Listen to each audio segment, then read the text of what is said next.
So today we're going to talk about a very important trip that kind of shaped my life um, and my practice for the most part, and everything that I'm currently doing. And that kind of just made me into the practitioner that I am today.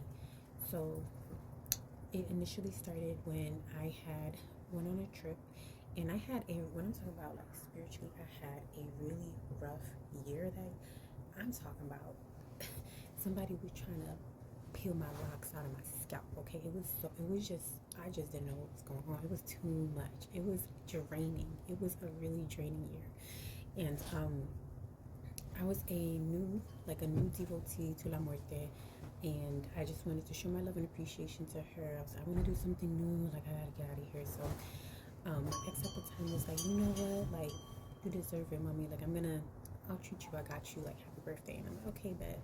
And initially, I was like, I'm just gonna go, I saw there was like a church or La Santa Muerte there. Like, I was just looking up stuff prior, like what I'm gonna do. Also, I'm gonna eat some beignets. I'm gonna walk around. Like, there's stuff to do out there. Like, I'm just gonna enjoy myself. But little did I know that once I go out there and I visited certain spots, because I also visited like certain shrines of like the Loa, and the person that I went to, or that I went with at the time, they had came to me and they did like a court reading. So when we were together, it's good. It's important to know like what your partner is doing, what kind of work they do, especially if y'all are gonna like live together or whatever. And I was like, I did a court reading on them. This is a while back, and they had the Loa around them. I was not working with the Loa at that time, and but I knew what the spirits looked like because I've had them come out in readings for other people before. So I would tell them like, hey, you need to go see like a Ugan or a Mambo or whatever the case is, because these spirits are coming out for you, and they're trying to talk or whatever the case is. So it's not like I was unfamiliar with their energies, but I just did not know that I would end up working with them. So we initially go on this trip, and I had did a court reading. Same thing happened for this person, and they came out and like, you need to visit somebody. Like, that's part of why you're sick. You need to acknowledge these spirits. You need to learn how to work with them or venerate them properly or whatever it is. They end up like getting set with this person, getting lessons, everything started working out. Whatever. Things started like falling into place and in alignment for this person. So I'm like, okay, good, like this is what they needed. Now we go to New Orleans, and I go to a temple there. First, we like get food, and everything's like pretty chill at first when we get there. I am very spiritually sensitive, and I will say, like, if you are as well, don't be surprised to see like ghosts there. Don't be surprised, like, your energy might feel drained in certain places. Um, there was this one tavern or bar that's like haunted there, and it's like supposedly like a demon or something in that bar, and it's like in the fireplace.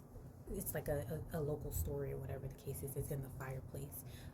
But I remember going. We went on like, we tried to do like this little tourist thing, like these little ghost tales. And they took you by like Marie Laveau's house, but they also told you some other stories. But I remember going to that bar, and I couldn't go inside. I got sick. Like, my stomach started like feeling like somebody was churning it. Um, and then I was like, you know what, I'm gonna like stand over here. It was kind of like a little pause, a little break in between us doing everything, like the the little tour that we were doing. And he was like, if you need to get some water, whatever the case is, like, go ahead and do that. But I remember going by that bar. I got really, really sick, and I'm just gonna stand across the street because my energy was just picking up on something really heavy and negative. And as I stood by the street after June out and everything I love, I saw this big black shadow thing that ran across the street into this dark alleyway, and I was like, yeah, this is this is too much. Um, it's beautiful. Like, don't get me wrong. It's a very beautiful place, very rich in culture. But if you're spiritually sensitive, don't be surprised like if you see things. Now, we went to go to the temple of La Santa Muerte.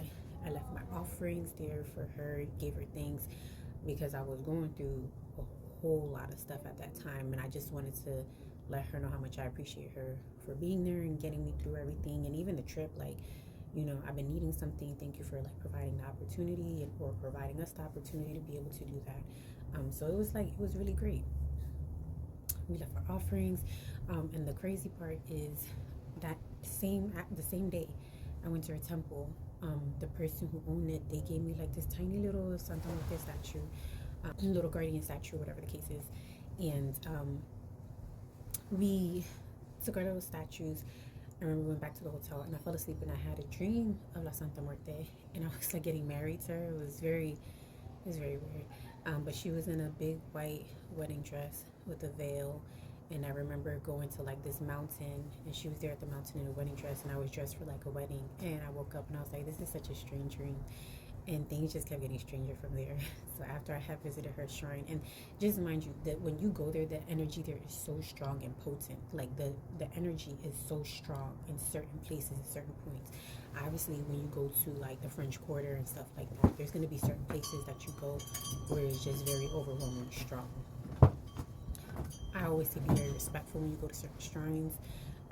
Be respectful when you go to certain places, because there's a lot of energy that's being held in there. So even La Santa Muerte's temple, when you're leaving offerings, you know, you always just want to be respectful. But I could tell she was happy that I had gave her the offering. We gave her like cigarettes and coins and whatever we had, money. We went to our altar, prayed, said thank you, took photos of her shrine and everything like that. But very grateful for that opportunity. Now, I had the dream when I get back to the hotel. I'm like, that's pretty strange. But then it just kept getting stranger. So we went to a few other temples. So mind you, like I said, that person that I had previously did a court reading for, and they started working with the Loa. They wanted to visit some shrines for the Loa. And if you didn't know, baby, that's the best place to go to, that I would say in America, right? That you can visit sites for them. So obviously, traditionally, you know, the best place to go is obviously going to be Haiti, because that's where it derived from, the practice derived from there, in Africa. But there are still places that you can go to, and you can still feel the energy of certain spirits. You can still go to shrines, and that's the thing. The importance of a shrine or an altar, and that's what it is. It's just a gigantic altar. It's a lot of energy and intent that's put into it. So everybody who is devoted, everybody who is, you know, working with that spirit, they show their love and appreciation to that shrine. So I remember we went, and I'm not gonna lie, it was something about it. Like we were leaving their offerings, and they're like, "Do you want to leave some?"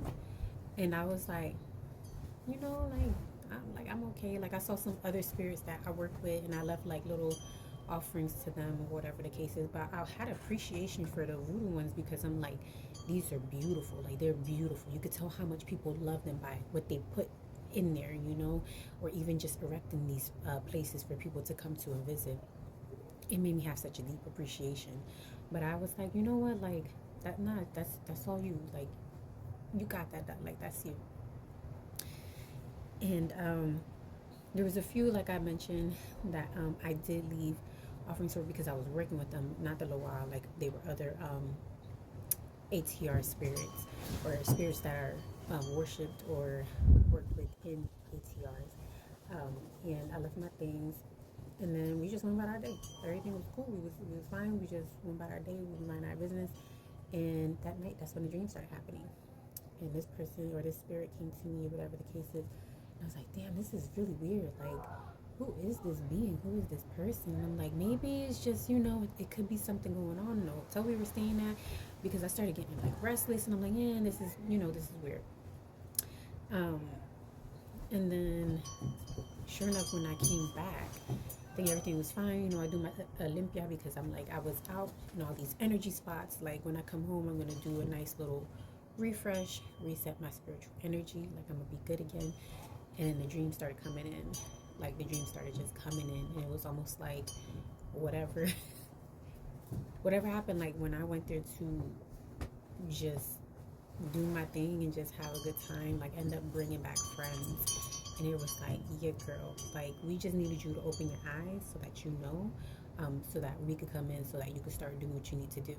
And the crazy part is, to go back, when I got a reading from the Tata, A tata is a priest in Palo Mayombe. And I initially started out in my practice, um, which began like over a decade ago.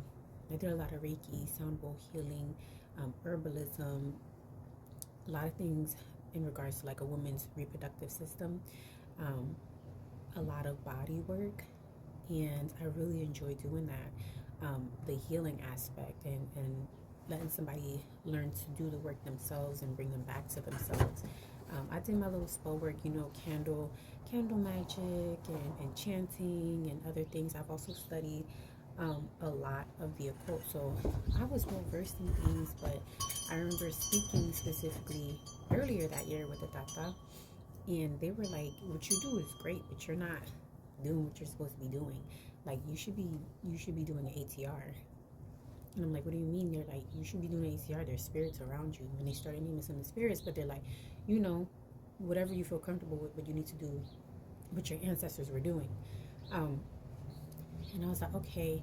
He's like, don't worry, they'll come at the right time. And it was no less than a few months later that I took that trip. And that trip was probably just to let you know, like, you're supposed to be doing this, you're supposed to know about this, you're supposed to be here because you're going to learn about us. And that's exactly what happened. Like, sure enough, they showed themselves and they were like, okay, Mama, you in the right place, and now it's time. Like, your time is here, so come on, you're going to come do the work. And I came back from New Orleans with some friends,